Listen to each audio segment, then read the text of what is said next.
Livro Fonte Viva, Espírito Emmanuel, Psicografia de Francisco Cândido Xavier, capítulo 128. Não rejeites a confiança. Não rejeiteis, pois, a vossa confiança, que tem grande e avultado galardão. Carta de Paulo aos Hebreus, capítulo 10, versículo 35. Não lances fora a confiança que te alimenta o coração. Muitas vezes o progresso aparente dos ímpios desencoraja o fervor das almas tíbias. A virtude vacilante recua ante o vício que parece vitorioso. Confrange-se o crente frágil perante o malfeitor que se destaca, aureolado de louros. Todavia, se aceitamos Jesus por nosso divino mestre, é preciso receber o mundo por nosso educandário. E a escola nos revela que a romagem carnal é simples estágio do espírito no campo imenso da vida. Todos os séculos tiveram soberanos dominadores. Muitos se erigiram em pedestais de ouro e poder, ao preço do sangue e das lágrimas dos seus contemporâneos. Muitos ganharam batalhas de ódio, outros monopolizaram o pão, alguns comandaram a vida pública, outros adquiriram o temor popular. Entretanto, passaram todos. Por prêmio terrestre, as laboriosas empresas a que se consagraram receberam apenas o sepulcro faustoso em que sobressaem na casa fria da morte. Não rejeites a fé, porque a passagem educativa pela terra te impõe a visão aflitivos quadros no jogo das convenções humanas.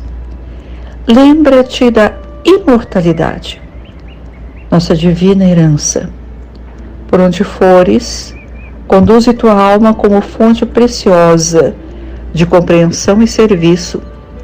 Onde estiveres, seja generoso, otimista e diligente no bem. A carne é apenas tua veste. Luta e aprimora-te, trabalha e realiza com o Cristo. E aguarda confiante o futuro, na certeza de que a vida de hoje te espera sempre justiceira amanhã.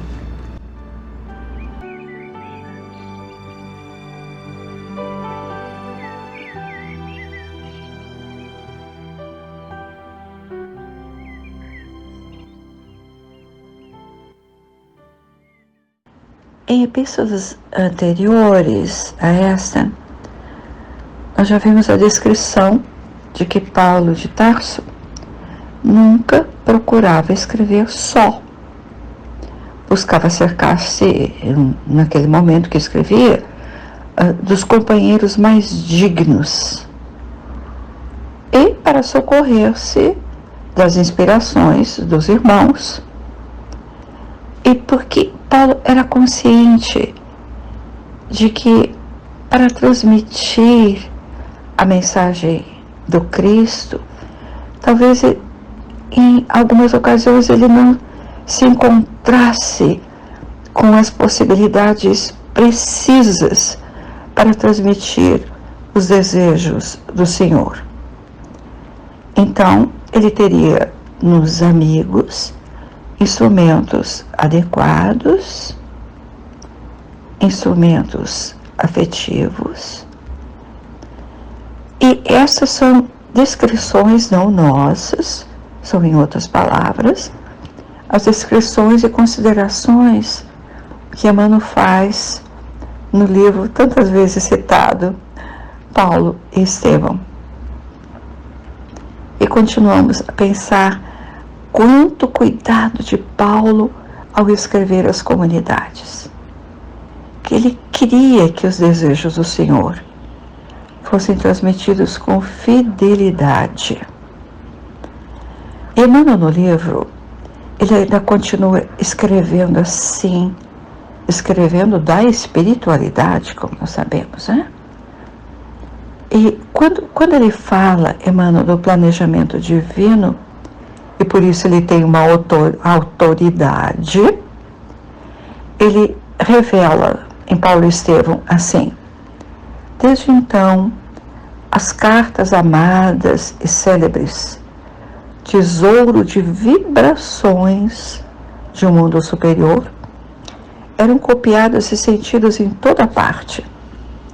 E Paulo continuou a escrever sempre, ignorando, contudo, que aqueles documentos sublimes, escritos muitas vezes em hora de angústias extremas, não se destinavam a uma igreja em particular, mas à cristandade universal.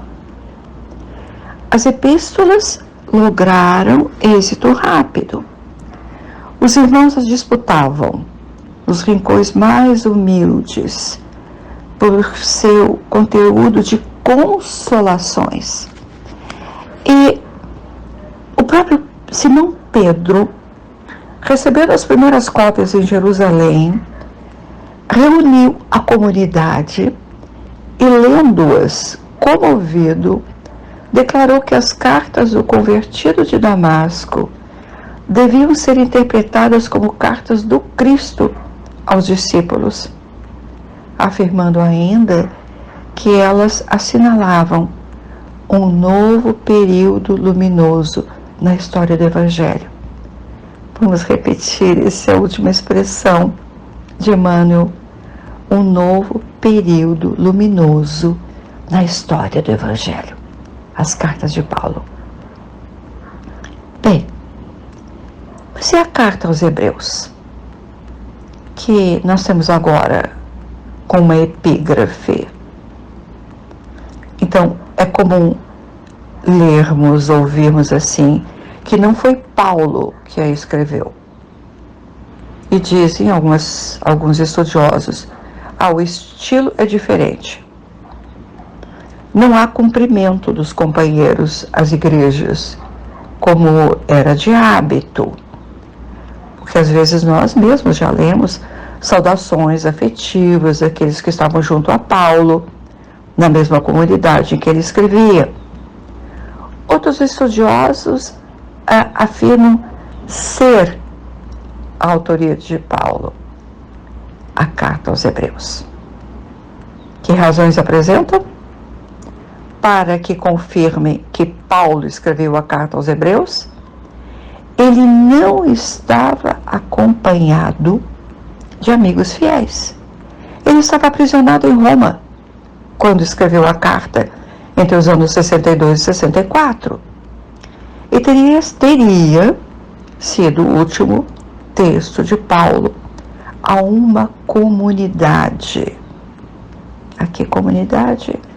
A de seus irmãos judeus, conhecedores dos escritos do Velho Testamento e conhecedores das profecias.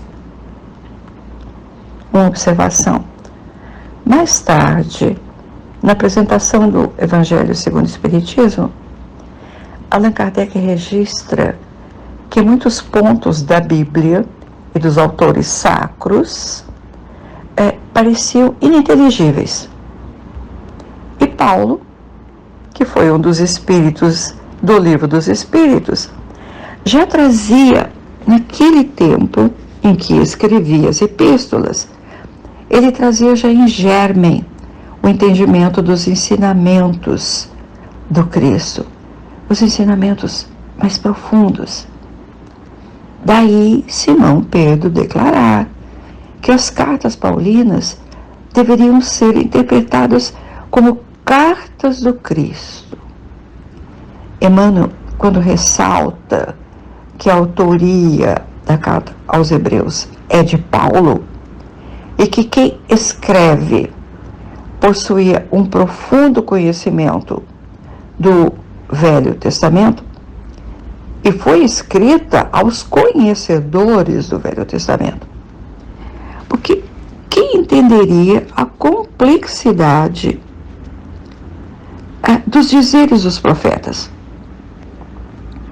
os judeus cristãos e a comunidade que receberam talvez essa única carta. Era um hebreu falando para os hebreus. Falava do patriarca Abraão, e falava para os judeus cristãos. Quando assim falava, ele também escreve sobre a superioridade de Jesus Cristo sobre os profetas, mas cita Moisés como um grande símbolo do judaísmo. Paulo leva longo tempo a escrever aos contemporâneos e em grande sofrimento, grande tristeza, porque os judeus cristãos estavam desarvorados. Alguns pensavam em voltar ao judaísmo, embora crentes em Jesus, eram agarrados às tradições judaicas e não tinham uma convicção firmada no Mestre. Angústia e tristeza. Paulo não podia ir ao encontro dos irmãos. Então anima-os, como lemos na epígrafe: não rejeiteis, pois a vossa confiança, que tem grande e avultado galardão. Em Roma, no cativeiro, Paulo desejou um entendimento com os judeus que lá estavam. Ele sempre se voltava com carinho para os irmãos de raça. Mas, após um breve contato com os principais membros da comunidade judaica, por uma sutil manobra dessa comunidade, foi marcada uma nova reunião. Justificativa: teria maior número de pessoas. O encontro se realizou com numerosos, influentes israelitas, sem que resultados apreciáveis fossem alcançados. Paulo recebeu raras adesões e o escárnio da esmagadora maioria. O evangelista Lucas, quando escreve Atos dos Apóstolos a pedido de Paulo, ele assim se refere a este episódio a que nos referimos há pouco. E como ficaram, quer dizer, aqueles judeus cristãos, não é? E como ficaram entre si discordes, se despediram. E Paulo depois disse essas palavras: bem falou o Espírito Santo a nossos pais pelo profeta Isaías, dizendo: vai a este povo e dize: de ouvidos ouvireis, e de maneira nenhuma entendereis. E vendo, vereis, e de maneira nenhuma percebereis. Porquanto o coração deste povo está endurecido, e com os ouvidos ouviram pesadamente, e fecharam os olhos, para que nunca com os olhos vejam, nem com os ouvidos ouçam, nem de coração entendam, e se convertam, e eu os cure. Seja-vos, pois, notório que essa salvação de Deus é enviada aos gentios, e eles a ouvirão. Paulo repete Isaías aos irmãos hebreus, que conhecem os dizeres do profeta, mas que não se importam com aquele magro e açoitado ex-doutor da lei. Daí a tristeza e a aflição de Paulo na longa carta aos irmãos. Séculos passaram. Nós já compreendemos um pouco melhor o Velho e o Novo Testamento. No entanto, alguns aspectos da carta de Paulo são adequadas ao movimento espírita atual. Espíritas que aceitam a comunicabilidade dos espíritos, a reencarnação, mas pouca importância dão aos conceitos evangélicos, a moralidade que traz o Evangelho. E quantos de nós também trazemos tendências de vidas anteriores e temos dificuldade em aceitar e absorver a proposta espírita, a essência agora, moral do Espiritismo. Emmanuel, nesse texto, escreve agora para nós que não lancemos fora a confiança que nos alimenta o coração. Lembrando Paulo, quando se dirige aos Hebreus, Emmanuel lembra-nos que os séculos passaram com domínio ainda temporal. Soberanos, com batalhas de ódio, aqueles que negam o pão aos desvalidos. Mas lembra que passaram todos, já que a carne é apenas uma veste em cada existência. E coloca o último parágrafo assim: luta e aprimora-te, trabalha e realiza com o Cristo e aguarda confiante o futuro, na certeza de que a vida de hoje te espera, sempre justiceira amanhã.